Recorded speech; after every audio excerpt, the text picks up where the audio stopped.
ನಮ್ಮ ಕರ್ನಾಟಕದ ಹೆಮ್ಮೆ ಮೈಸೂರು ಪಾಕು. ಇವತ್ತಿನ ರೆಸಿಪಿ ನಾನು ಮಾಡೋ ರೀತಿ ತೋರಿಸ್ತಾ ಇದ್ದೀನಿ. ಒಬ್ಬೊಬ್ಬರು ಒಂದೊಂದು ಥರ ಮಾಡ್ತಾರೆ. ನಾನು ಮಾಡುವಾಗ ಯಾವಾಗ ಮಾಡಿದ್ರು ಅದು ಇದೇ ರೀತಿಯೇ ಬರುತ್ತೆ. ಪರ್ಫೆಕ್ಟಾಗಿ ಹೀಗೆ ಇರುತ್ತೆ. ಬಾಯಲ್ಲಿ ಹಾಕಿದ್ರೆ ಕರ್ಗಿ ಹೋಗುತ್ತೆ. ಹೇಗೆ ಮಾಡೋದು ಅಂತ ನೋಡೋಣ ಬನ್ನಿ.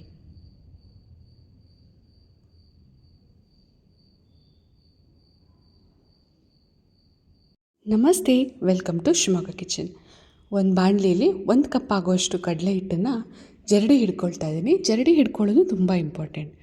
ನಾವು ತುಪ್ಪ ಹಾಕಿ ಕಲಸಿ ಮೈಸೂರು ಪಾಕ್ ಮಾಡುವಾಗ ಕಡಲೆ ಹಿಟ್ಟು ಗಂಟಾಗಿ ಉಳಿದು ಬಿಡುತ್ತೆ. ಹಾಗೆ ಹಾಕ್ಕೊಂಡ್ರೆ ಈ ಥರ ಜರಡಿ ಹಿಡಿದು ಹಾಕೋದ್ರಿಂದ ನೈಸಾಗಿ ಚೆನ್ನಾಗಿ ಬರುತ್ತೆ.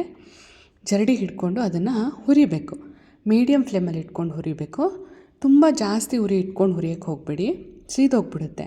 ಹಾಗಾಗಿ ನಿಧಾನಕ್ಕೆ ಮೀಡಿಯಮ್ ಫ್ಲೇಮ್ ಇಟ್ಕೊಂಡು ಹುರಿತಾ ಇದ್ದೀನಿ. ಹಾಗೆ ಯಾರು ನಮ್ಮ ಚಾನಲ್ನ ಸಬ್ಸ್ಕ್ರೈಬ್ ಮಾಡದೆ ನೋಡ್ತಾ ಇದ್ದೀರಾ, ದಯವಿಟ್ಟು ಸಬ್ಸ್ಕ್ರೈಬ್ ಮಾಡ್ಕೊಂಡು ಸಪೋರ್ಟ್ ಮಾಡಿ. ನಿಮ್ಮ ಸಬ್ಸ್ಕ್ರಿಪ್ಷನ್ನು, ಲೈಕು, ಕಮೆಂಟು, ಶೇರು ಎಲ್ಲ ನಮಗೆ ಮೋಟಿವೇಶನ್ ಇದ್ದ ಹಾಗೆ ಇನ್ನೂ ಒಳ್ಳೊಳ್ಳೆ ವೀಡಿಯೋಸ್ ಮಾಡೋದಕ್ಕೆ. ನೋಡಿ, ಇವಾಗ ಕಡಲೆ ಹಿಟ್ಟು ಹುರಿದಾಗಿದೆ, ಘಮ ಬರ್ತಾ ಇದೆ. ಅಂದರೆ ತುಂಬ ಹುರಿದು ಕೆಂಪಗಾಗೋದು ಬೇಡ, ಕಲರ್ ಚೇಂಜ್ ಆಗಿ ಘಮ ಬರೋಕ್ಕೆ ಶುರುವಾದರೆ ಸಾಕಾಗುತ್ತೆ. ಈಗ ಅದು ಬಿಸಿ ಇರುವಾಗಲೇ 1 ಕಪ್ ಆಗೋಷ್ಟು ತುಪ್ಪನ ಅದಕ್ಕೆ ಸೇರಿಸಿ ಕಲಿಸ್ಕೊಂಡು ಇಟ್ಕೊಳ್ತೀನಿ. ಈ ಥರ ಕಲಸಿ ಹಾಕೋದ್ರಿಂದ ನಾವು ಪಾಕಕ್ಕೆ ಇದನ್ನು ಆ್ಯಡ್ ಮಾಡುವಾಗ ಒಂದು ಚೂರು ಗಂಟು ಉಳಿಯೋದಿಲ್ಲ, ನೀಟಾಗಿ ಬ್ಲೆಂಡ್ ಆಗಿಬಿಡುತ್ತೆ. ಈಗ ತುಪ್ಪ ಹಾಕಿ ಕಲಸಿ ಅದನ್ನು ನೀಟಾಗಿ ಎಲ್ಲ ಕಡೆಗೂ ಒಂಚೂರು ಕಡಲೆ ಹಿಟ್ಟು ಡ್ರೈ ಉಳಿದೇ ಇರೋ ಹಾಗೆ ಕಲಸಿ ರೆಡಿ ಮಾಡಿ ಇಟ್ಕೊಳ್ತೀನಿ. ಈಗ ಇನ್ನೊಂದು ದಪ್ಪ ತಳದ ಪಾತ್ರೆ, ದಪ್ಪ ತಳದ ಬಾಣಲಿ, ದಪ್ಪ ಇರಬೇಕು ಒಟ್ಟು, ಅದಕ್ಕೆ 1/4 ಕಪ್ ಆಗೋಷ್ಟು ಹಾಲನ್ನು ಹಾಕ್ಕೊಳ್ತಾ ಇದ್ದೀನಿ. ಕೆನೆ ಇರೋ ಹಾಲು ಹಾಕಿದ್ರೆ ಇನ್ನೂ ಸಾಫ್ಟಾಗಿ ಬರುತ್ತೆ ಮೈಸೂರು ಪಾಕು. ನಾನು ಅರ್ಧ ಕಪ್ ಆಗೋಷ್ಟು ಹಾಲು, 1/4 ಕಪ್ ಆಗೋಷ್ಟು ಕೆನೆಯೂ ಸೇರಿಸ್ಕೊಂಡಿದ್ದೀನಿ ಅದಕ್ಕೆ. ಈ ರೀತಿ ಕೆನೆ ಹಾಕಿ ಮಾಡೋದ್ರಿಂದ ನಾವು ಸ್ವೀಟ್ ಸ್ಟಾಲಲ್ಲಿ ತಿಂದರೆ ಎಷ್ಟು ಸಾಫ್ಟಾಗಿರುತ್ತಲ್ವ ಮೈಸೂರು ಪಾಕು, ಅದೇ ಥರನೇ ಬರುತ್ತೆ ಸೇಮ್. ಇದಕ್ಕೆ 1 ಕಪ್ ಆಗುವಷ್ಟು ಸಕ್ಕರೆ ಹಾಕ್ಕೊಳ್ತಾ ಇದ್ದೀನಿ. ಕರೆಕ್ಟು ಅಳತೆ 1 ಕಪ್ ಕಡಲೆ ಹಿಟ್ಟಿಗೆ 1 ಕಪ್ ಆಗುವಷ್ಟು ಸಕ್ಕರೆ, 3/4 ಕಪ್ ಆಗುವಷ್ಟು ಹಾಲು, ಹಾಗೆ 1/3 ಕಪ್ ಆಗುವಷ್ಟು ತುಪ್ಪ ಬೇಕಾಗುತ್ತೆ. 1 ಕಪ್ ತುಪ್ಪನ ನಾನು ಆಗಲೇ ಕಡಲೆ ಹಿಟ್ಟಿಗೆ ಸೇರಿಸಿ ಇಟ್ಕೊಂಡಿದ್ದೀನಿ. ಇನ್ನು 3/4 ಕಪ್ ತುಪ್ಪನ ಸೈಡಲ್ಲಿ ನಾನು ಇನ್ನೊಂದು ಪಾತ್ರೆ ಬಿಸಿಗಿಟ್ಟಿದ್ದೀನಿ ನೋಡಿ, ಅದರೊಳಗಿದೆ ಅದು. ಹಾಲೊಳಗೆ ಸಕ್ಕರೆನ ಕರಗಿಸ್ಕೊಳ್ತಾ ಇದ್ದೀನಿ. ಸಕ್ಕರೆ ಕರಗಿ ನೀಟಾಗಿ ಒಂದೆಳೆ ಪಾಕ ಬರಬೇಕು, ಅಲ್ಲಿ ತನಕ ಅದನ್ನು ಕರಗಿಸ್ಕೊಳ್ಬೇಕು. ಈಗ ಸೈಡಲ್ಲಿ ಒಂದು ಪಾತ್ರೆ ಇಟ್ಟಿದ್ದೀನಲ್ವ ತುಪ್ಪದ್ದು, ಅದು ಸಣ್ಣ ಉರಿಲಿ ಇಟ್ಕೊಂಡು ಹಾಗೆ ಬಿಸಿಯಾಗಿ ಆಗ್ತಾಯಿದ್ರು ನಡೆಯುತ್ತೆ. ಇಲ್ಲ ಒಂದೇ ಸರಿಗೆ ಕಾಯಿಸ್ಬಿಟ್ಟು ಸೈಡಲ್ಲಿ ತೆಗೆದಿಟ್ಕೊಂಡ್ರೂ ಬರುತ್ತೆ. ನಾನಿಲ್ಲಿ ಒಂದು ಸರಿಗೆ ತುಪ್ಪ ಬಿಸಿಯಾಗಿ ಘಮ ಬರೋ ತನಕ ಕಾಯಿಸಿ ಆಫ್ ಮಾಡಿಬಿಟ್ಟು ಹಾಗೆ ಸೈಡಲ್ಲಿ ಇಟ್ಕೊಂಡು ಮೈಸೂರು ಪಾಕು ಕೈಯಾಡ್ತಾ ಇರಬೇಕಾದ್ರೆ ಸ್ವಲ್ಪನೇ ಹಾಕೋತೀನಿ. ಇಲ್ಲ ಅಂದರೆ ಹಾಗೆ ಒಲೆ ಮೇಲೆ ಇಟ್ಕೊಂಡು ಉರಿ ಇದ್ದನ್ನು ಹಾಗೆ ಇಟ್ಕೊಂಡು ಮಾಡಿದ್ರೂ ಬರುತ್ತೆ. ಈಗ ಸಕ್ಕರೆ ಕರಗ್ತಾ ಇದೆ, ಕರಗಿ ಒಂದೆಳೆ ಪಾಕ ಬರಬೇಕು. ಸಕ್ಕರೆ ಕರಗಿ ಒಂದೆಳೆ ಪಾಕ ಅಥವಾ 1 ಸ್ಟ್ರಿಂಗ್ ಕನ್ಸಿಸ್ಟೆನ್ಸಿ ಬಂದಿದೆ. ನಾನು ಅಲ್ಲಿ ಮಾಡಿ ತೋರಿಸಿದ್ದೀನಿ, ಆದರೆ ಅದು ಔಟ್ ಆಫ್ ಫೋಕಸ್ ಆಗೋಗ್ಬಿಟ್ಟಿದೆ, ನಂಗೆ ಗೊತ್ತೇ ಆಗಿಲ್ಲ. ಈಗ ಅದಕ್ಕೆ ಕಡಲೆ ಹಿಟ್ಟು ಮಿಕ್ಸ್ಚರ್ ಮಾಡ್ಕೊಂಡಿದ್ವಲ್ಲ ನಾವು, ಅದನ್ನು ಬಗ್ಗಿಸ್ಕೊಳ್ತಾ ಇದ್ದೀನಿ. ಹಾಗೆ ಕೈ ಆಡ್ತಾ ಬರ್ತೀನಿ. ಮಧ್ಯ ಮಧ್ಯದಲ್ಲಿ ನಾವು ಬಿಸಿಯಾಗಿ ಇಟ್ಕೊಂಡಿದ್ವಲ್ಲ ತುಪ್ಪ, ಅದನ್ನು ಸ್ವಲ್ಪ ಹಾಕ್ಕೊಳ್ತಾ ಕೈ ಆಡ್ಕೊಂಡು ಬರಬೇಕು.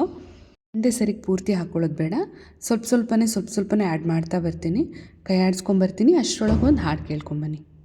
ಅವಕುಲವೋ ರಂಗ ಅರಿಯಲಾಗದೋ, ಆವಕುಲವೋ ರಂಗ ಅರಿಯಲಾಗದೋ, ಆವಕುಲವೆಂದರಿಯಲಾಗದು, ಗೋವ ಕಾಯ್ವ ಗೊಲ್ಲನಂತೆ, ದೇವಲೋಕದ ಪಾರಿಜಾತವು ಹೂವಸತಿಗೆ ತಂದನಂತೆ, ಆವಕುಲವೋ ರಂಗ ಅರಿಯಲಾಗದೋ. ಗೋಕುಲದಲ್ಲಿ ಹುಟ್ಟಿದನಂತೆ, ಗೋಗಳನ್ನು ಕಾಯ್ದನಂತೆ, ಗೋಕುಲದಲ್ಲಿ ಹುಟ್ಟಿದನಂತೆ, ಗೋಗಳನ್ನು ಕಾಯ್ದನಂತೆ, ಕೊಳಲನೂದಿ ಮೃಗ ಪಕ್ಷಿಗಳ ಮರುಳು ಮಾಡಿದನಂತೆ, ತರಳತನದಿ ವರಳ ನಿಗಹಿ ಮರವ ಮುರಿದು ಮತ್ತೆ ಹಾರಿ ತೆರೆದು ಬಾಯಿಯೊಳುಗಿರಳು ಲೋಕವ ಇರಿಸಿ ತಾಯಿಗೆ ತೋರ್ದನಂತೆ ಆವ ಕುಲವೋ ರಂಗ ಅರಿಯಲಾಗದೋ ಆವ ಕುಲವೆಂದರಿಯಲಾಗದು ಗೋವ ಕಾಯುವ ಗೊಲ್ಲನಂತೆ ದೇವಲೋಕದ ಪಾರಿಜಾತವು ಹೂವ ಸತಿಗೆ ತಂದನಂತೆ ಆವ ಕುಲವೋ ರಂಗ ಅರಿಯಲಾಗದೋ.